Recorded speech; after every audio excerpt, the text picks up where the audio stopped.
ابن عقیل رحمۃ اللہ علیہ اپنا واقعہ لکھتے ہیں کہ میں بہت ہی زیادہ غریب آدمی تھا۔ ایک مرتبہ میں نے طواف کرتے ہوئے ایک ہار دیکھا جو بڑا قیمتی تھا۔ میں نے وہ ہار اٹھا لیا۔ میرا نفس چاہتا تھا کہ میں اسے چھپا لوں، لیکن میرا دل کہتا تھا ہرگز نہیں، یہ چوری ہے، بلکہ دیانت داری کا تقاضا یہ ہے کہ جس کا یہ ہار ہے اسے میں واپس کر دوں۔ چنانچہ میں نے مطاف میں کھڑے ہو کر اعلان کر دیا کہ اگر کسی کا ہار گم ہوا ہے تو آ کر مجھ سے لے لے۔ کہتے ہیں کہ ایک نابینا آدمی آیا اور کہنے لگا کہ یہ ہار میرا ہے اور میرے تھیلے میں سے گرا ہے۔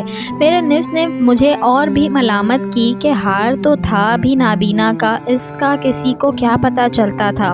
چھپانے کا ایک اچھا موقع تھا، مگر میں نے وہ ہار اسے دے دیا۔ نابینا نے دعا دی اور چلا گیا۔ کہتے ہیں کہ میں دعائیں بھی مانگتا تھا کہ اللہ میرے لیے کوئی رزق کا بندوبست کر دے۔ اللہ کی شان دیکھیں کہ میں وہاں سے ایک دوسری بستی آ گیا۔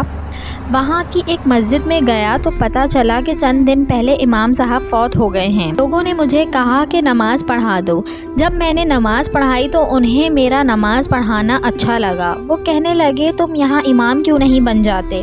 میں نے کہا بہت اچھا۔ میں نے وہاں امامت کے فرائض سر انجام دینے شروع کر دیے۔ تھوڑے دنوں کے بعد پتہ چلا کہ جو امام صاحب پہلے فوت ہوئے تھے ان کی ایک جوان سال بیٹی ہے۔ وہ وصیت کر گئے تھے کہ کسی نیک بندے سے اس کا نکاح کر دینا۔ مقتدی لوگوں نے مجھ سے کہا کہ جی اگر آپ چاہیں تو ہم اس یتیم بچی کا آپ سے نکاح کر دیتے ہیں۔ میں نے کہا جی بہت اچھا۔ چنانچہ انہوں نے اس کے ساتھ میرا نکاح کر دیا۔ شادی کے کچھ عرصے کے بعد میں نے اپنی بیوی کو دیکھا کہ اس کے گلے میں وہی ہار تھا جو میں نے طواف کے دوران ایک نابینا آدمی کو لٹایا تھا۔ اسے دیکھ کر میں حیران رہ گیا۔ میں نے پوچھا یہ ہار کس کا ہے؟ اس نے کہا یہ میرے ابو نے مجھے دیا تھا۔ میں نے کہا کہ آپ کے ابو کون تھے؟ اس نے کہا وہ عالم تھے، اس مسجد میں امام تھے اور نابینا تھے۔ تب مجھے پتہ چلا کہ اس کے ابو وہی تھے جن کو میں نے وہ ہار واپس کیا تھا۔ میں نے اس کو بتایا کہ یہ ہار تو میں نے ان کو اٹھا کر دیا تھا۔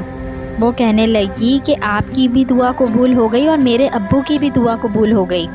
میں نے کہا وہ کیسے؟ آپ کی دعا تو اس طرح قبول ہوئی کہ اللہ تعالیٰ نے آپ کو گھر بھی دیا، گھر والی بھی دی اور رزق بھی دیا، اور میرے ابو کی دعا اس طرح قبول ہوئی کہ جب وہ ہار لے کر واپس آئے تو وہ دعا مانگتے تھے کہ اے اللہ ایک امین دیانتدار شخص نے میرا ہار مجھے لوٹا دیا ہے، اے اللہ ایسا ہی امین شخص میری بیٹی کے لیے خاوند کے طور پر عطا فرما دے۔ اللہ نے میرے باپ کی دعا بھی قبول کر لی اور آپ کو میرا خاوند بنا دیا۔